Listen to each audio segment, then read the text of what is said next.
चीजें हो रही है, यकीन मानो मुझे इसके बारे में बिल्कुल भी आइडिया नहीं था। गाइस यार सबसे पहले तो आप देख सकते हैं कि इन लोगों ने यहाँ पे ये डूबे ना बस।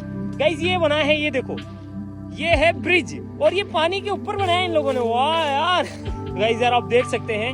चलो मैं आपको मेरे तेरी क्या हुआ, ओहो वाह यार मैं तो डर ही गया था, मैं क्या हुआ। ऐसा लग रहा है जैसे कि मेरी बारात जा रही हो तेरी। वाह यार क्या बात है गाइस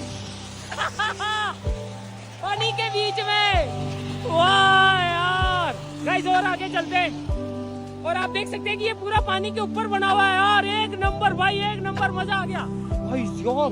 ये देखो पीछे का रैंप देखो, बहुत मेहनत लगी होगी यार इस चीज के अंदर तो यकीनन। ये देखो यार ये पूरा पानी के ऊपर